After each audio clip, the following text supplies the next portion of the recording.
మేము సురేష్ సారు నేను ఇలా మాట్లాడుకుంటే మా మధ్యలోంచి దూరి మమ్మల్ని గుద్దుకొని వెళ్ళిపోతుండేవారు. ఏంటి అలా హిందీ భాష నేను మాట్లాడితే గుద్దేయడం ఏంటి. ప్రేయర్ బెల్ అయితే 200 మంది పైకి పారిపోయేవారు. అంటే ప్రేయర్లో కూడా నిలబడడానికి ఓపిక లేనటువంటి పిల్లలు కూడా ఉండేవారు ఇక్కడ. మరి అటువంటి పిల్లలందరినీ కూడా క్రమశిక్షణగా ఒక తాటి మీద తీసుకురావడం అనేటువంటిది మేము జరిగింది. అలాగే మరి మీ అందరికి తెలిసిన విషయమే, అక్కడ స్టేజ్ ఉంది, మన ప్రేయర్ కూడా అక్కడ వరకు జరిగేది. ఆ స్టేజ్ వరకు కూడా మన విలేజర్స్ వీళ్ళందరూ కూడా చాలా అసభ్రంగా ప్రేయర్ అనేటువంటి మనం జరగడం కూడా ముక్కులై మూసుకొని మనం ప్రేయర్ చేసేవారు. మీ అందరికీ తెలిసిన విషయమే. మేము వచ్చిన నాటికి ఉండేటువంటి పరిస్థితి. అలాగే ఇంటర్వెల్ కొడితే ఈ బిల్డింగ్ల మీద రైలు పట్టాల మీద పూర్వం పరిగెడుతూ ఉండేవారు, రైలు పెట్ల మీద. అలా ఒక బిల్డింగ్ మీద నుంచి ఒక బిల్డింగ్ మీదకి పరిగెడుతూ ఉండేవారు. ఇంటర్వెల్ అయితే ఆ గేట్లోంచి అటు పారిపోయేవారు, ఈ గేట్లోంచి ఇటు పారిపోయేవారు.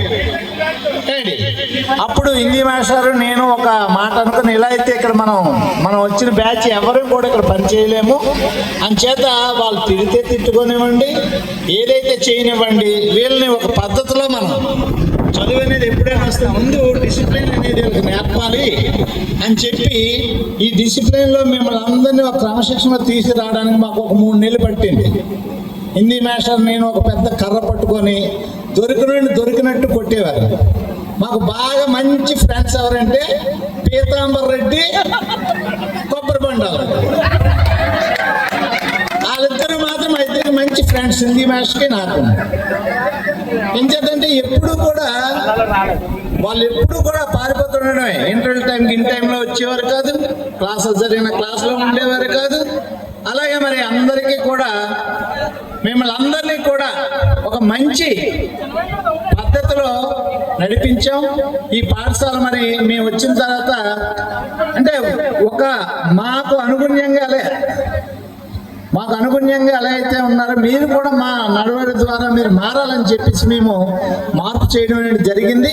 ఇక్కడ పనిచేయడం వల్ల మాకు చాలా తృప్తిగా ఉంది నాకు. అయితే ఎంచేతే అంటే ఇక్కడికి నేను వచ్చిన తర్వాతే మా పిల్లలిద్దరికి పెళ్ళిళ్ళు చేశాను, మా బాబుకి మా అమ్మాయికి కూడా. అలాగే ఇల్లు కొనుక్కున్నాను. నడుపూరు వచ్చాక మేము అందరం కూడా చాలా హ్యాపీ ఫీల్ అయ్యాం. మీ అందరూ కూడా చాలా ఆనందంగా ఉండాలని మేము ఆ రోజుల్లో మేము కొట్టినా తిట్టినా, నేను కొట్టిన ఒక 10 నిమిషాలను మళ్ళీ నాకు అందరు ఫ్రెండ్స్ అయిపోయేవారు. మీ అందరూ కూడా ఎంత గట్టి కొట్టినా, ఆడపిల్లలు కానీ మగపిల్లలు కానీ ఎవరిని కొట్టినా వెంటనే నా దగ్గరికి వచ్చేసేవారు, బెల్లం దగ్గర చీమలు చేరినట్టు.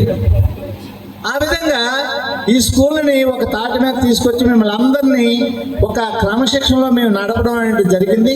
అయితే చాలా మందికి ఉండొచ్చు, నాయుడు మేషాలు కొట్టేసేవారు, తిట్టేసేవారు అంటే అది ఇప్పుడు మీకు తెలుస్తుంది ఏంటనేది, ఆ బాధలు ఏంటనేది.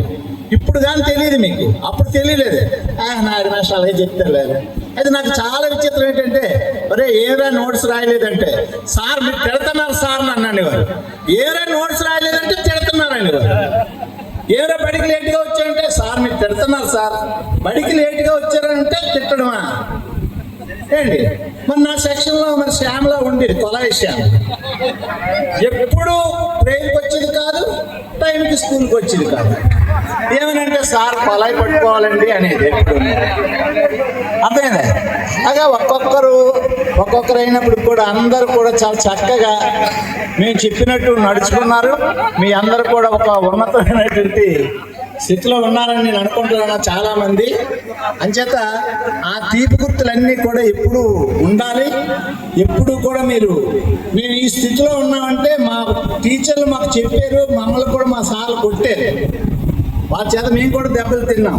అలాగే మీ అంత ఎక్కువగా తినలేదు. రాజలక్ష్మి అండి మీరు వచ్చి ఏంటి. ఆ విధంగా